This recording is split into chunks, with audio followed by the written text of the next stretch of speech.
Lord forgive me for this trap shit. Sergeant Smack making backflip. Telly Hank with the action. With the vital speaking Spanish. Frank Matthews, how I vanish. Poof. Came back like I'm King Tut. Gold BBS is on a beamer. When Fat Cat was 10 queens up. Ball off the profit, not the re-up. Fly like Puerto Rican Jesus. Uptown like I'm Baby May. Just caught a touchdown from the bay. There's nothing to suggest that the poor harm that happened to these beings had anything to do with Mr. Wright, other than he's the first one on the scene, other than he's got a prior record, okay? He's the father. And because of his lifestyle, his kids are no longer here. Before Christopher Wright arrived for his bond hearing Friday afternoon, Orangeburg County Sheriff Leroy Ravenel called a news conference to provide a closer look into what happened on July 15th in Holly Hill. He placed them in harm's way by having them in this home that he sold drugs out of. It has been 350 days since 4 people were murdered in the small Orangeburg County town of Holly Hill. 2 adults and 2 teenagers were gunned down in the middle of the night, and no justice has been served to their families. News 19's Chuck Ringwalt visited the home where the murders happened and shows us how little has been uncovered in the case. On July 15th of last year, 58-year-old Jerome Butler, 28-year-old Crystal Hutto, 17-year-old Shamika Sanders, and 14-year-old Tamara Perry were shot dead in this home on Old State Road.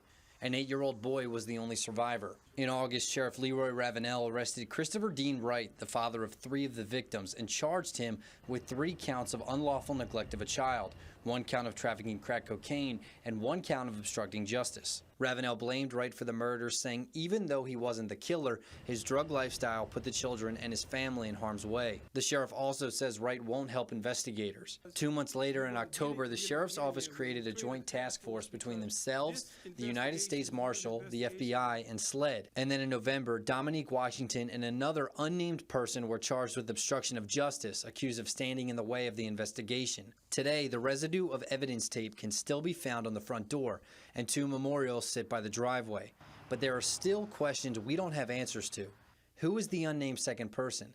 Is there information that the father is withholding? And who killed these 4 people? In Holly Hill, Chuck Ringwalt, News 19 WLTX. The Orangeburg County Sheriff's Office announces 3 new arrests in a quadruple homicide. The murders happened more than a year ago in Holly Hill. The arrests stem from the execution-style murders of 4 people. 2 teenagers and 2 adults were killed. A 5th victim, an 8-year-old boy, survived.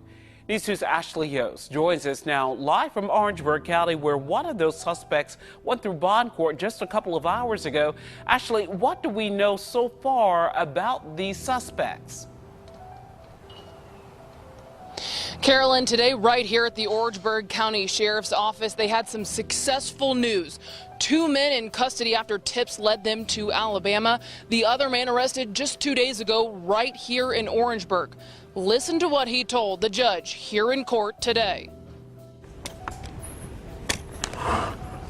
Anything from Mr. Bailey? I'm not no murderer. I don't want to be labeled as a murderer, and I will never hurt nobody. Like I said, I might drink and smoke or whatever, but this right here is totally wrong. And they're going to see that I'm innocent. Authorities arrested Robert Bailey in Utahville earlier this week. The U.S. Marshal also raided a house in Alabama and arrested Derek Coleman and Antley Scott without a fight. Orangeburg County Sheriff Leroy Ravenel says the investigation is different than any he's dealt with in his 30 years. They are what we've found to be street smart individuals. And,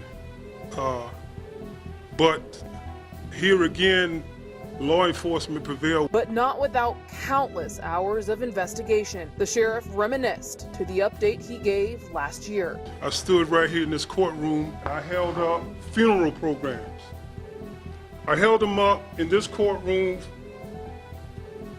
with heavy heart as a citizen of Orangeburg County, as the sheriff of Orangeburg County, and as a father. Today's announcement quite different, as he held 3 mugshots instead. I would even put these in the same folder The sheriff described his meeting when he told the family. Very emotional, bittersweet, joy, tears of joy.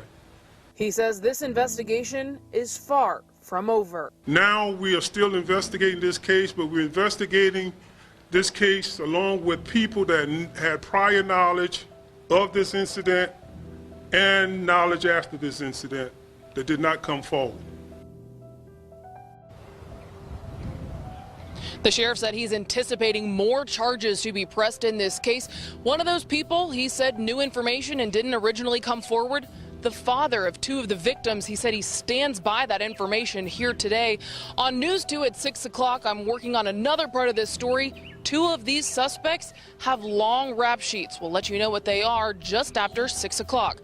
Live in Orangeburg County, I'm Ashley Yost. Testimony now has wrapped up in another day of the murder trial of three men charged with killing four people in Holly Hill 7 years ago. Robert Bailey, Antley Scott, who goes by the nickname Jackie Man, and Luther Smith are all on trial. Former defendant turned state's witness Derek Coleman was on the stand today. He testified, remembering the moments right after the shooting deaths when tensions were high. When Jackie Man got back to the truck, did he say anything?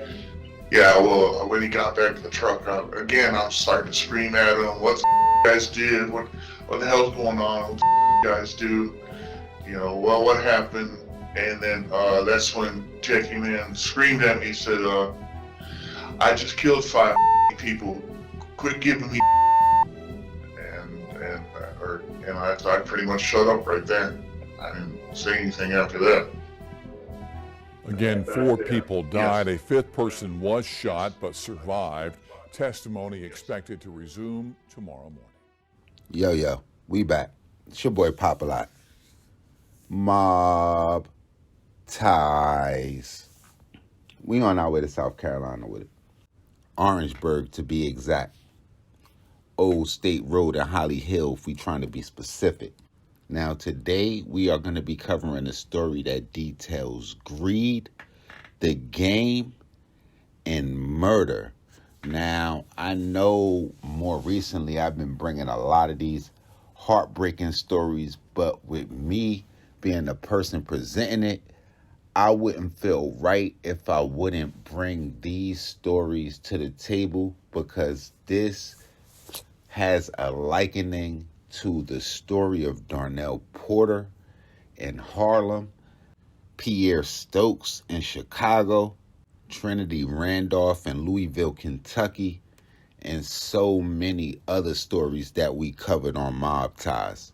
Now today, the person that we're going to be covering, which was very, very hard for me with this specific episode, because the person I chose is not directly responsible for the act, but they kinda are. On top of the fact, not only was he targeted by the streets, he was also targeted by the United States government. So without further ado, the person that we're going to be covering is going to be a guy by the name of Christopher Wright. Now, for the sake of the story, I'm going to call him Chris, because if he was my man, I would call him Chris. And if he was my man, I would have told him that you don't shit where you eat. Being that y'all tuned to Mobb Ties, I fully expect that y'all know what I'm talking about, but I done seen it all. So make sure somebody clarify what I'm talking about in the comment box for those that don't understand. But Chris was the father of 17-year-old Shamika Saunders, 14-year-old Tamara Perry, and he was also involved in some sort of romantic relationship with Crystal Hudo. And according to authorities, they were all at a house that Christopher had been doing his thing out of when 3 gentlemen, Robert Pockets Bailey, Antley Jermaine Scott, and Luther Joseph Smith, would burst in and they would murder them along with a 4th individual, a 50-year-old black male by the name of Jerome Butler, not sure his relation or his affiliation to anybody in the house. Another victim that would survive would be an 8-year-old boy by the name of Dreams Nelson. they would all be murdered in what authorities would deem a robbery for drugs or money or both. A fourth suspect by the name of Derek Coleman was initially charged, but it looks like he ended up turning state's evidence because it seems like he was maybe the getaway driver or just affiliated with the crime, but it doesn't look like he participated in the murders. Now, during the course of Bailey, Scott, and Smith's trial, the authorities would subpoena witnesses, one being Anna Weatherford, and she would testify that she would visit the home frequently to buy drugs from Chris. Although Chris was not at the house, somewhat fortunate for him, Weatherford would say that she's seen him selling drugs out of that house on multiple occasions to other people. She will also claim that Wright would store hundreds of dollars worth of drugs at that house. Now, the prosecutor will go on to ask her, does she happen to know why he would leave drugs at the house when you know it was an addict in there, referring to his alleged girlfriend, Crystal Hudo? And she replied for her to distribute for him while he wasn't there. The case, which had went unsolved for more than a year, was finally in trial in February of 2022.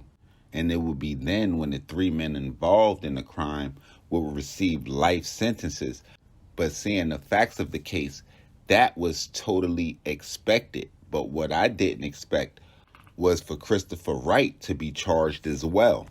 Now, he wasn't charged as part of the murders, but they did charge him with 3 counts of child neglect as well as a trafficking of crack cocaine charge. And that pretty much stemmed from prior arrest that he had. But this is a serious cautionary tale to anybody in the game, anybody doing their thing. Like I said, this case has a liking to Darnell and Rich Porter in Harlem. It's almost vaguely reminds me of the Kevin Childs situation, even though that was a totally different dynamic. It's just when you in the game, you are semi-vulnerable to vultures. And vultures on the street level are almost like vultures in real life. You really don't see them until something or somebody is dead. But I definitely need to know what y'all think about this. I've seen a lot of cases where it would be a tragic act and the person involved with the tragic act wouldn't be charged with an additional crime because the tragic act is a sentencing in itself. But y'all let me know what y'all think, besides he was tripping for doing all of that and having his kids in the same house. And y'all make sure y'all hit the red subscribe button right under this video. Y'all make sure y'all follow me on Instagram, on Twitter. We're going to be back with some more real trill spill shit. Y'all make sure y'all let me know what cities, what hoods we ain't been to, what legends we ain't talk about, what crazy situations is going on out there. Y'all tag me, email me, CC me, mention me, tweet me, text me, call me, stop me in the street, however y'all want to do it. It's your boy Popalot. Mobb, Mobb, Mobb.